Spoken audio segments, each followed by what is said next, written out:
hilang sejenak lalu kemudian muncul, kan tidak. Itu satu peristiwa yang mengafirmasi kepada kita, menegaskan bahwa memang kita mengenal Allah yang esa, tetapi dalam pribadi Bapa, Anak, dan Roh Kudus. Nah, ini menarik nih Pak. Bagaimana nih Pak? Ada satu Allah yang esa, tapi juga adalah Allah Tritunggal.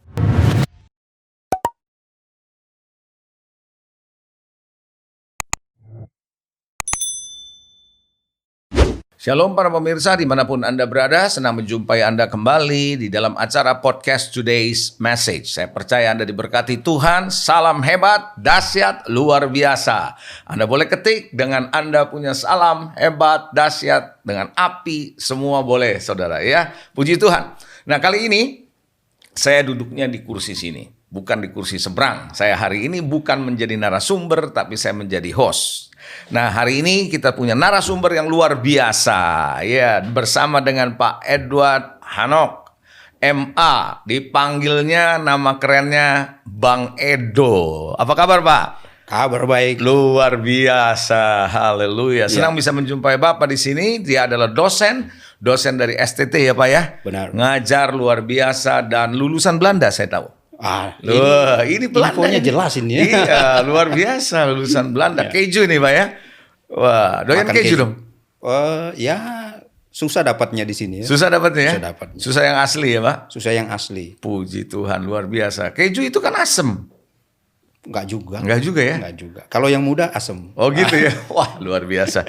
Saya juga suka dengan kejunya dari Belanda ya. Tapi langsung aja hari ini kita akan membahas topik kita pada hari ini, bicara soal aku tidak menyembah tiga Allah. Wow, atau Tritunggal nih Pak. Ini menjadi sebuah pembahasan yang sedang in dan selalu in kalau menurut saya. Ya. Kenapa? Karena memang selalu terus dicari, terus digali dan nggak pernah tuntas ya Pak ya. Ya. Begitu Pak ya. Nah, kena tuntas sebenarnya Tuhan tuh jadi ada berapa nih Pak? Kira-kira nih Pak. Nah, ini memang saya coba runut ke belakang dulu. Iya. Nggak pernah tuntas karena memang di sepanjang selama gereja ada, pasti topik ini akan terus diangkat. Karena ini juga warisan gereja mula-mula sampai sekarang, dan juga masih diperdebatkan, dan sampai sekarang pun masih menjadi isu yang begitu ya. Yang hangat, bahkan ya kita baru tahu akhir-akhir ini kan. Iya. Berarti ini bisa menjadi isu terkini sepanjang masa dong ya Pak ya, buat kekristenan ya. Kalau bisa dibilang begitu, memang ini tidak akan pernah selesai isu ini, kecuali orang akan sampai kepada sebuah kesadaran bahwa oh ternyata kalau kita membaca kitab suci, membaca dengan benar, maka isu ini akan dengan sendirinya dia akan turun. Tapi kalau memang pembacaannya dengan kacamata yang berbeda, ini akan tetap menjadi sebuah rivalitas. Wah, Itu bukankah kalau lebih baik Pak ya, kalau misalnya isu seperti ini bisa dituntaskan, akan lebih mudah buat orang luar atau dari keluar Kristen, lebih mudah untuk bisa mengertinya ya Pak ya?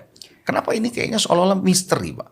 Nah, kalau kita mau membaca misalnya kitab Ulangan, Ya. Ulangan itu kan dikatakan di sana apa yang kita kenal sekarang itu hanya sebagian di mana Tuhan menyatakan dirinya kepada manusia. Ulangan 29:29 kalau tidak salah itu ayatnya ya. Itu menjadi sebuah penegasan bahwa sejauh kita bisa mengenal Tuhan sekarang itu karena penyataan Tuhan. Dan tentu kalau kita mau membahas tentang masalah Tritunggal ini sebatas penyataannya. Dan itu berarti berbatas dalam ruang dan waktu kita. Oh, berarti ada kaitannya juga dong ya dengan firman Tuhan yang bilang bahwa raja-raja itu mencoba untuk bisa mengerti sesuatu, mencari sesuatu, sementara Tuhan merahasiakan sesuatu, kemuliaan Tuhan. Kira-kira gitu kali ya Pak ya? Benar. Ya. Dalam arti memang ketika kita mau bicara tentang Tritunggal, tadi Pastor Leo bilang bahwa ini ada triteisme. Nah ini juga kan istilah yang baru juga. Apa itu Pak triteisme? Triteisme ini kan bicara tentang tiga Allah.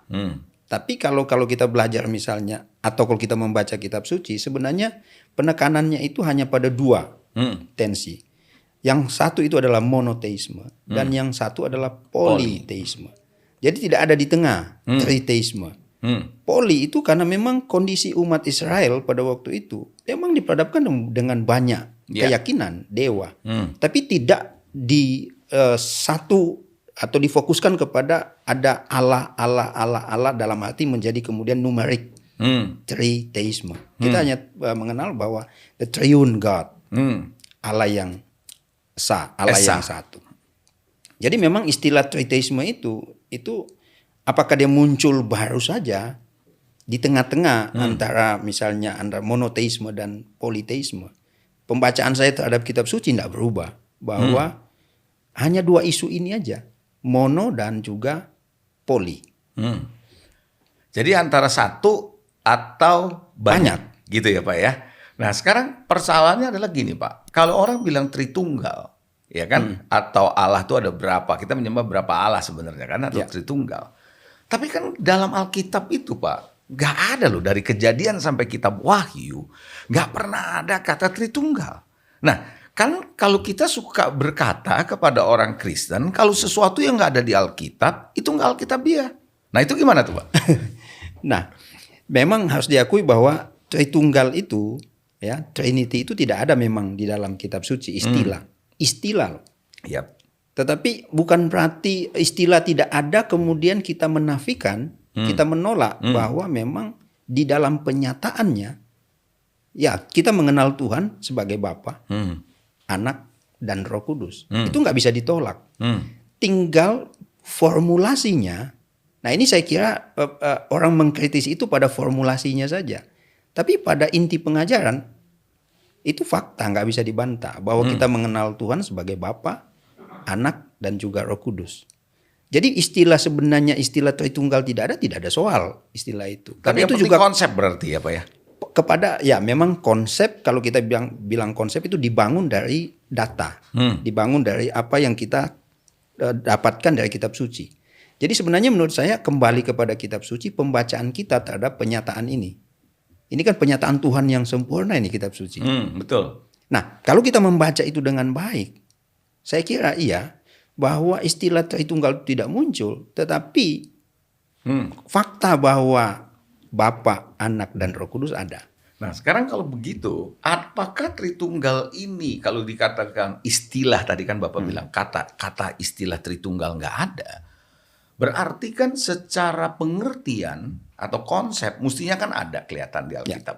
Nah kira-kira di Perjanjian Lama dan di Perjanjian Baru bisa dijelaskan nggak Pak? Yang mana nih Pak? Sangat jelas. Di mana nih Pak? Sangat coba, jelas. Pak. Gimana nih Pak? Jadi karena itu Pastor Leo saya bilang bahwa pembacaan kita itu sebenarnya progresif. Iya. Nah kita membaca dari kacamata kita sekarang, kemudian kita baca tarik mundur. Harusnya membaca itu dari memang Kejadian. Bagaimana Tuhan menyatakan dirinya dalam kitab Kejadian pasal 1 misalnya ada kata Elohim. Ya. Nah, kata Elohim di situ kita bisa pahami ya, terjemahan yang paling harfiah adalah Allah. Ya. God. Kemudian ketika pembacaan ke bawah terus dalam pasal 1 terus itu kita melihat ada ruah Elohim. Ada roh Allah. Terjemahan namanya sensus literalisnya atau pengertian literalnya itu adalah roh Allah. Ya. Nah, itu sudah menunjukkan kepada kita bagaimana di dalam kitab suci itu secara perlahan-lahan Tuhan menyatakan dirinya untuk dikenal. Jadi, kalau kita membaca pertama Allah, kemudian kita membaca kemudian ada Ruah Elohim, kita membaca terus ke bawah nanti muncul istilah-istilah yang berbeda atau nama Allah yang berbeda. Misalnya kalau kita sampai pada bapak-bapak patriark. Oke. Pada Abraham. Oke, bapak leluhur ya. Bapak leluhur. Ya. Ada namanya El. Oke. Itu baru dikenal pada zaman itu. Artinya baru kemudian dibukakan lagi satu rahasia. Lalu pada El itu ditambahkan untuk membedakan dengan politeisme tadi. Ditambahkanlah El Shaddai, ya. El Elyon, Ya. El Roy, Ya. El Olam. Jadi itu sebenarnya kita bisa men-tracing bahwa ketika kita mau membaca tentang konsep tadi, dari pernyataan Tuhan menjadi jelas kok. Tapi El itu sebenarnya kan mengandalkan tunggal ya Pak. Nah, kalau Elohim itu kan jamak ya. Nah, di situ itu sebenarnya nih, menariknya. Ketika kita bilang Elohim, tidak ada bentuk jamaknya. Karena kata itu sendiri sudah jamak sebenarnya. Ya, plural majestic plural ya. Artinya jamak keagungan. Tapi kalau kita sampai kepada El, ada bentuk jamaknya. Ada namanya Elim. El itu bentuk tunggal. Ya. Tapi kalau sudah sampai Elim, itu berarti bicara tentang numerik. Nah, Elohim tidak bisa. tidak numerik. Tidak Karena numerik. memang sudah merupakan sebuah benar. kejamakan gitu ya Pak ya. Kuncinya di sana. Oke. Jadi L itu bisa menjadi Elim. Oke. Tetapi kenapa kemudian tidak misalnya kita hubungkan dengan Tuhan, dengan Allah, tidak menggunakan Elim? Kenapa hanya L? Kenapa kemudian ditambahkan ada kata Shaddai, ada kata Olam? Karena memang menunjukkan bahwa memang kalau kepada konsep Elim itu numerik. Oke, berarti kalau Elohim itu tidak ada tunggalnya ya? Tidak Nggak ada ada. kata tunggalnya, Tidak memang ada. dia sudah jamak Memang. berarti. Benar. Oke. Dalam bentuk itu ya, Oke. dalam bentuk kata itu. Jadi dari situ aja, dari satu words aja, kata aja kita bisa melihat bahwa itu majemuk. Benar. Ya, kan? Itu adalah bukan satu. Benar. Begitu kan ya Pak ya? Benar. Nah mungkin kalau di perjanjian lama, bisa nggak konsepnya itu kita sebut ketika Tuhan berkata, marilah kita membuat manusia. Kata kita itu we, berarti itu juga jamak gitu ya Pak Ya. Begitu Nah, ya? jadi di dalam Kejadian 1 ayat 26. Nah, ini terjadi perdebatan juga, katanya tidak ada. Padahal jelas itu kok. Baca ayat sebelumnya, konteks pertama kata kita situ melekat pada Elohim. Wayomer Elohim. Berfirmanlah Allah. Baiklah kita. Jadi sebenarnya kita itu mengacu kepada Elohim. Dalam konteks yang paling dekat. Makanya membaca kitab suci itu harus membaca juga dengan baik, dengan benar. Oke, jangan asal baca Jangan aja. asal baca. Luar biasa. Lalu menarik kesimpulan yang menyimpang. Nah, berarti sama juga di dalam perjanjian baru itu seperti waktu Yesus keluar dari baptisan ya. Di mana Bapa mengatakan bahwa ini adalah anakku yang kukasihi kepadanya aku berkenan kan? Ya. Kemudian ada Roh Kudus turun dalam Ya. bentuk burung merpati gitu Ya. kan? Berarti ada 3 pribadi Ya. jadi satu di satu itu konsep Benar. Tritunggal gitu ya Pak ya? Tidak bersamaan kalau begitu. Oke. Hilang sejenak lalu kemudian muncul kan tidak. Itu satu peristiwa yang mengafirmasi kepada kita, menegaskan bahwa memang kita mengenal Allah yang esa, tetapi dalam pribadi Bapa, Anak dan Roh Kudus. Nah ini menarik nih Pak. Bagaimana nih Pak? Ada satu Allah yang esa, tapi juga adalah Allah Tritunggal, jamak begitu ya. Tapi dia esa, kan begitu. Ya. Nah ini gimana nih Pak untuk bisa membuat mungkin para pendengar atau orang Kristen pada umumnya, termasuk kita ini supaya bisa menjelaskan kepada orang-orang bahwa kan kebanyakan orang bilang gini, gimana saya mau ikut kepercayaan kamu? Kamu punya Allah ada 3 gitu kan? Ya. Tapi kan kita bilang Allah yang esa. Gitu kan? Ya. Kalau ngomong Allah yang esa kan sama seperti Ya. ketuhanan yang maha esa. Kan gitu kan? Ya. Nah ini gimana nih Pak? Kembali lagi kepada apa yang saya katakan di awal, Pastor Leo, bahwa ketika kita mengatakan bahwa Allah yang esa itu sebagai sebuah dalam konteks. Ini ada Allah, ada dewa yang jamak yang diperadabkan. Kemudian muncul satu keberadaan, usia, satu keberadaan, eksistensi. Nah, di sini Allah esa. Tetapi kemudian kalau kita di dalam penyataan Tuhan, Allah yang esa itu dikenal melalui 3 pribadi. Nah, sebenarnya itu dalam konteks yang sangat jelas, kata Elohim yang esa itu muncul sebagai sebuah ungkapan penegas bahwa berbeda dengan yang diyakini, diimani oleh bangsa-bangsa di sekitar Israel pada waktu itu yang menyembah banyak dewa. Berarti esa itu cuma satu. Satu. Allah itu cuma satu. Yes. Dan dia adalah Allah kita, gitu kan ya? Allah Bapa, Anak dan Roh Ya. Kudus dalam bentuk pribadinya ya, begitu ya. Jadi ada istilah juga begini, Pastor Leo. Ada namanya monotheism dan juga ada istilah lain yaitu monolatry. Monolatreo. Monolatreo itu berarti menyembah satu Allah. Nah ini yang mungkin yang tadi, saya menyembah 3 Allah, bagaimana saya mau ikut situ? Latreonya, ibadahnya. Tapi di dalam istilah kita itu, kalau monotheism, satu Allah yang esa. Dan tidak ada memang Allah lain. Jadi tidak ada Allah yang lain. Tidak makanya disebut dalam 10 Allah perintah Allah disebut makanya jangan menyembah berhala ya. Benar. Allah yang lain gitu ya. Cuma Benar. satu Allah ini Satu esa Allah. gitu ya. Ya. Tapi dalam Allah yang esa ini dalam wujud ada 3 pribadi 3 gitu pribadi. kan. Wow, luar biasa ini ya. Memang ini suatu misteri yang luar biasa menurut saya, Pak. Saya Tritunggal kira ini. ya, karena memang sejauh, kembali lagi kepada ulangan 29-29. Sejauh Tuhan menyatakan diri kepada kita bisa mengenal dia. Dan sebenarnya ini yang perlu diangkat adalah pembacaan terhadap kitab suci. Karena kalau kita mengenal Allah melalui teologi natural misalnya, atau melalui alam, terbatas. Iya, iya. Ada panteisme, ada Iya. animisme dan seterusnya. Iya, Tapi kita mengenal Allah yang benar sesuai dengan kesaksian kitab suci. Makanya itu sebabnya juga kali ya Yesus kalau waktu di bumi ini kalau dia mengajar pakai perumpamaan ya Pak ya. Supaya orang bisa nggak bisa mengerti, hanya mereka yang betul-betul Benar. mau mencari, betul-betul baru mengerti ya. Benar. Itu berarti termasuk juga orang-orang Kristen pada umumnya kalau begitu. Kalau dia mau mengerti lebih dalam, dia mesti cari ya Pak ya. Mesti cari. baca. Nggak bisa cuma mengandalkan saat teduh saja atau doa khotbah hari Minggu ya Pak ya. Harus dia punya persekutuan Harus baca ya. relasi, baca Luar kitab suci. biasa. Nah ini luar biasa nih para pemirsa harus bisa mendengar dan mendapat ini nih ya, luar biasa, puji Tuhan. Nah sekarang istilah Tritunggal itu sendiri munculnya kapan Pak? Dan siapa yang bikin istilah ini? Memang itu dari istilah tradisi gereja itu bapak-bapak Kapadokia. Jadi istilah itu sebenarnya istilah yang diciptakan, ya, karena memang harus diakui juga untuk bisa memahami atau mengenal, atau bukan memahami dan mengenal saja, tetapi mendeliver itu supaya umat bisa percaya lebih gampang. Ya. Itu harus ada istilah yang muncul. Kan menurut saya itu formulasi. Itu berarti waktu mungkin yang kalau dalam sejarah gereja mungkin di tahun 381 Masehi itu ya Pak ya. Jadi, Konstantinopel itu ya. Dia memang ya ada pengakuan itu. Konsili itu ya. Sebenarnya persoalan bagi kita sekarang adalah tentang Tritunggal ini. Ini memang kalau dibilang tadi Pastor Leo bilang ini kan hanya warisan atau apa namanya, tidak ada dalam Alkitab dan ini tidak Alkitabiah. Ya istilahnya mungkin kamu boleh kritik, tetapi fakta nggak bisa dibantah. Iya. Dan itu juga berlangsung sampai sekarang. Kita nggak bisa menolak itu. Bahwa kemudian ada warisan iman yang kita dapat sampai sekarang, itu kita mesti pegang teguh. Gitu ya. Jadi luar biasa sekali nih. Jadi berarti memang Tritunggal ini, bisa nggak kalau gitu saya sebut, kalau saya umpamakan Tritunggal ini nih Pak, saya gambarin. Banyak orang bilang, kan gini, orang mencoba berupaya menjelaskan Tritunggal supaya gampang dimengerti sama orang. Nah kadang-kadang makin kita jelasin makin orang keblinger kan ya. Makin bingung. Nah sekarang gini Pak, gimana kalau saya menjelaskan Tritunggal Allah itu seperti kopi 3 in 1, bisa nggak begitu? Nah memang banyak media ya, artinya banyak kan cara ada menjelaskan. kopi, ada gula, ada susu, 3 in 1 juga gitu. Bisa nggak begitu kira-kira? Sama juga misalnya dengan menggunakan gambaran atau lukisan segitiga misalnya. Banyak orang menggunakan media itu. Tetapi memang jangan sampai melupakan substansi. Penggunaan analogi itu bisa saja. Tetapi jangan sampai juga melupakan substansi bahwa misalnya Allah adalah Bapa, ya kan? Atau Bapa adalah Allah, Anak adalah Allah, Roh Kudus adalah Allah, tapi Bapa bukan Anak dan seterusnya. Itu mesti jelas substansinya.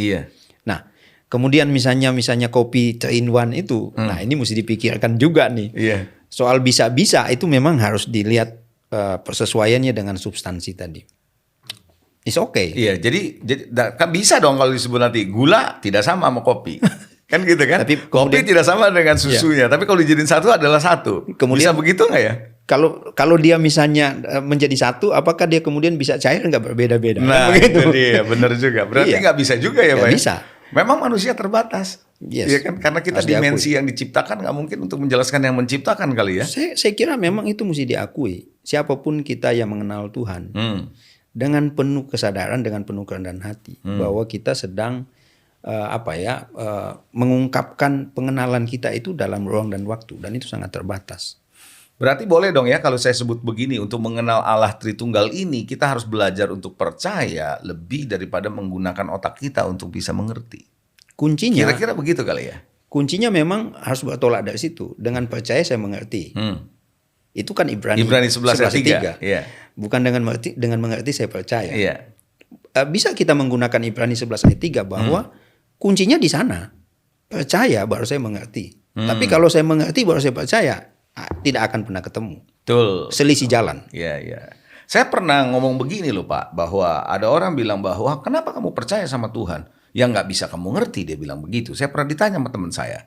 Jadi saya bilang begini, malah saya balik ke dia. Kalau saya bisa ngerti Tuhan dengan akal saya 100%, dia bukan Tuhan.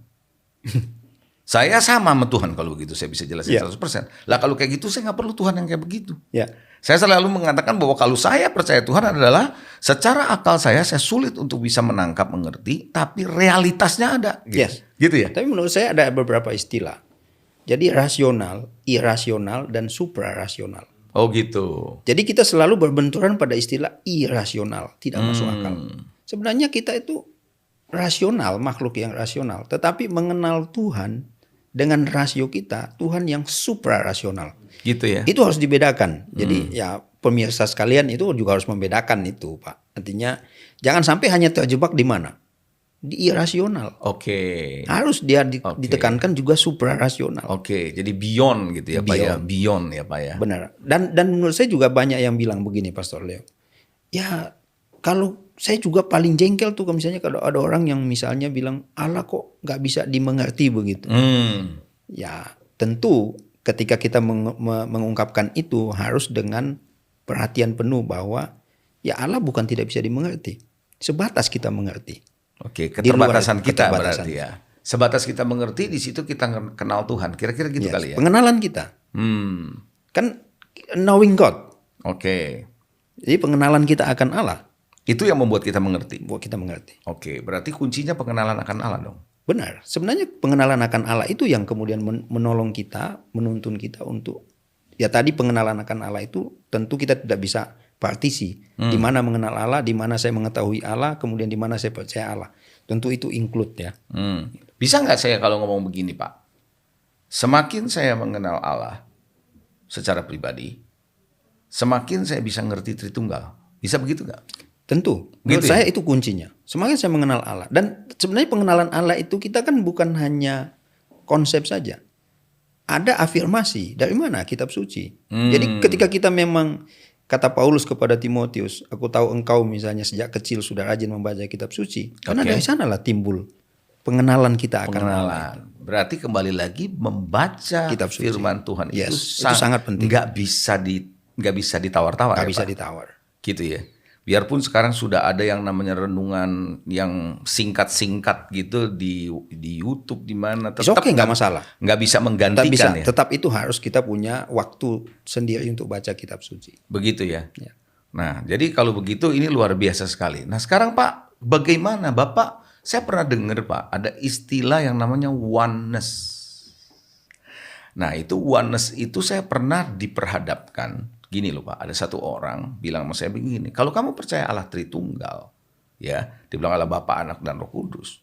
Nah, suatu hari kalau kamu di sorga, bukannya kamu bingung ada 3 Allah, dia bilang.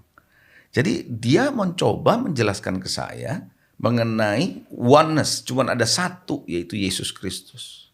Nah, itu gimana tuh Pak? Ya, pembacaannya terhadap kitab suci udah salah itu. Gitu ya? Satu.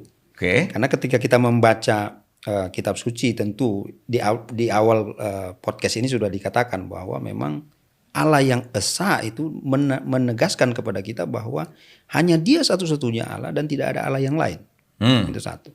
Tetapi Allah yang esa, yang satu-satunya Allah itu kemudian kita kenal Allah, tidak ada Allah yang lain itu kita kenal Bapa, Anak, dan Roh Kudus. Soal istilah oneness itu memang menjadi isu yang menurut saya bukan lagi dirahasiakan lagi. Iya.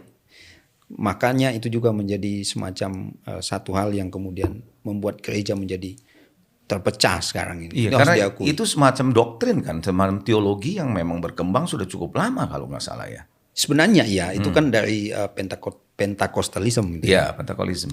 Oneness Pentakostalisme itu sebenarnya itu benar, itu adanya dari sana. Dan itu juga sebenarnya pergumulan antara beberapa pastor ya di tubuh gereja Pentakosta pada waktu itu memang ada sejarahnya. Tetapi kemudian kalau kita misalnya menegaskan itu dengan membuat sebuah narasi bahwa nanti kita di surga ketemu yang satu ya, ini juga terlalu terlalu simplistis, terlalu menyederhanakan, terlalu jauh, dan dengan pengandaian tadi menurut saya. Mungkin kembali lagi dia berpikirnya dengan akalnya gitu ya Pak ya. Iya, jadi mengukur semuanya kembali kepada apa yang dia yakini. Nah, pembacaan kitab suci sekarang itu juga menjadi sangat sentral. Kenapa? Orang membaca dengan mendengar dari luar, kemudian dia membaca kitab suci. Dia memvonis kitab suci harus bicara sesuai dengan apa yang dia ngerti. Nah, ini yang clear. Oke, jadi kita mesti membaca Alkitab menerangi pemikiran kita, bukan sebaliknya. Gitu ya Pak ya? Benar, itu yang paling tepat. Gitu ya Pak ya? Wow, luar biasa ini ya. Jadi menarik ini Pak ya. Kelihatannya memang pembahasan mengenai Allah Tritunggal ini perlu dimengerti betul ya sama orang percaya ya. Dan bukan hanya dimengerti, itu setuju. Dimengerti betul sama orang percaya, tetapi orang percaya juga mesti berdiri teguh pada keyakinan bahwa Tuhan adalah Allah yang esa. Kemudian kita mengenalnya di dalam pribadi Bapa, Anak, dan Roh Kudus. Mungkin perlu ditegaskan juga adalah soal pembagian tugas. Nah, ini kan ada tuh pembagian tugas. Bapa cuma mencipta, anak menyelamatkan, Roh Kudus apa ya namanya. Saya kira nggak begitu. Membaca kitab suci itu nggak begitu. Gitu ya. Nah sekarang kalau ada orang yang bilang begini Pak, ada satu teologi kalau tidak salah namanya Sabellianism yang mengatakan bahwa saya sebagai seorang pria di rumah sebagai suami, gitu kan? Tapi kalau saya di sekolah, saya kepala sekolah. Tapi kalau saya di gereja jadi pendeta, itu gimana tuh Pak? Nah, Sabellianism itu memang kan bicara tentang penekanannya pada function. Fungsi ya. Jadi fungsi Allah itu berbeda-beda. Sebenarnya kan bukan bicara fungsi, memang pribadi kok. Jadi ini bicara keberadaan Tuhan ya? Yes. Bukan fungsinya ya? Bukan bicara seperti konsepnya Sabellianism tadi. Yang hanya membatasi pada fungsi. Enggak, itu kita membaca tidak demikian kok. Dan ini memang berbenturan juga dengan kemahakuasaan Tuhan, kedaulatan Tuhan. Itu tabrakannya ke sana. Gitu ya. Jadi berarti Tuhan memang itu adalah kalau yang namanya Tritunggal konsepnya adalah keberadaan. Tuhan.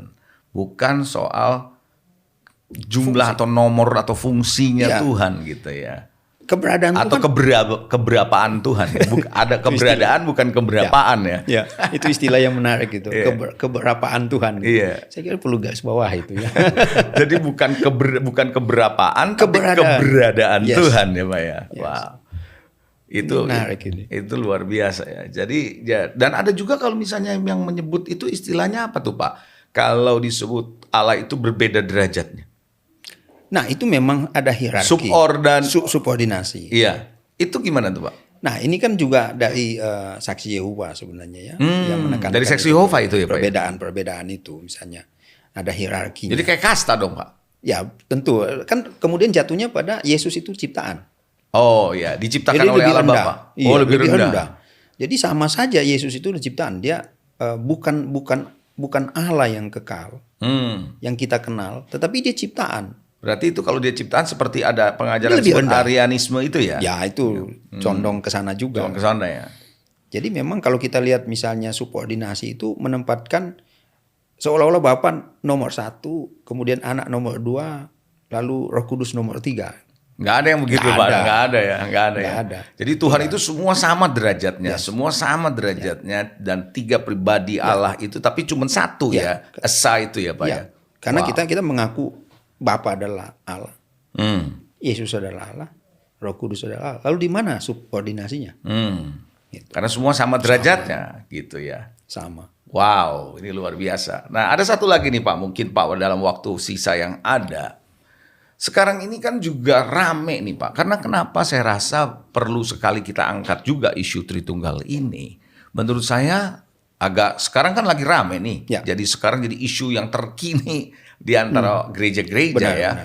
Kembali lagi walaupun sebenarnya dari dulu udah ada, tapi sekarang jadi kembali terkini ditambah karena ada sosial media mungkin kali Pak ya. Membuat orang lebih cepat jadi nangkepnya ya gitu ya. Nah bagaimana dengan istilah sekarang yang pernah ada pengajaran yang namanya Dwi Tunggal? Nah ini juga kan mungkin tadi itu menurut saya istilah Dwi Tunggal itu memang harus diakui ada juga konsep itu. Dan apakah itu menegasikan misalnya atau menolak satu oknum, satu pribadi, kemudian menganggap hanya ada 2 saja. Setahu saya kalau nggak salah nih Dwi Tunggal ini menganggap Roh Kudus itu bukan Allah. Ya karena itu menganggap bahwa 1 yang tidak termasuk, kemudian 1 juga ini 2 ini dianggap ini yang Allah. Jadi Dwi Bapak Tunggal dan Anak. Iya. Jadi kayak Dwi Tunggal Abri nih Pak ya dulu. Oke terus. Ya, ini karena itu. Tapi kalau kita lagi bilang misalnya konsep seperti itu, ini kan varian. Varian apa namanya ya? Kalau dibilang itu muncul istilah-istilah yang berbeda lagi dan tidak bisa dinafikan bahwa di dalam sejarah gereja itu bukan isu yang baru sebenarnya. Seperti Pak Pastor Leo tadi bilang bahwa ini kan sudah lama. Saya enggak kaget. Karena menurut saya apakah saya berdiri sebagai penonton? Tentu tidak. Kita mesti punya sikap. Kita tetap menegaskan bahwa ini tetap adalah ajaran kitab suci yang benar. Misalnya kita katakan Tritunggal itu. Tetapi soal Dwi Tunggal tadi, sama juga kita menolak misalnya dengan Sabellianism, kita menolak misalnya Arianism, kita menolak subordinasi, kita menolak itu karena memang kitab suci kita membaca tidak demikian. Berarti duit tunggal juga mesti ditolak dong. Harus kalau Harus kita ditolak ya. Bukan berarti tidak ada kompromis. Sebab tadi Bapak sempat ngomong mengenai varian. Nah itu tadi saya lagi mau tanya tuh, varian itu maksudnya apakah itu boleh dibenarkan sebagai varian sesuatu pengajaran baru varian atau dianggap varian yang nggak benar gitu? Varian nggak benar. Varian nggak benar. Varian nggak benar. Artinya munculnya istilah ini itu karena menurut saya ini ada istilah ini, kemudian satu lagi oneness, kemudian satu lagi Dwitunggal. Nah, sekarang kita mau cari mana yang paling, artinya bukan mencari mana yang paling dekat, tapi mana kesaksian kitab suci. Oke. Itu yang harus menjadi kunci. Luar biasa nih Pak ya. Luar biasa sekali bersama dengan Pak Edward ini. Terima kasih loh Pak untuk waktunya. Saya percaya Sama-sama. ini bukan cuma pencerahan, tapi sebuah pengertian yang luar biasa. Terima kasih sekali lagi, dan kita sudah di penghujung acara ini, tentunya sudah waktu. Saya percaya para pemirsa semua akan diberkati Tuhan dengan penjelasan ini. Thank you Pak. Sama-sama Pak. Tuhan Yesus memberkati. Lain Tuhan waktu berkati. kalau ada kesempatan lagi ya Pak ya. Terima kasih. God bless.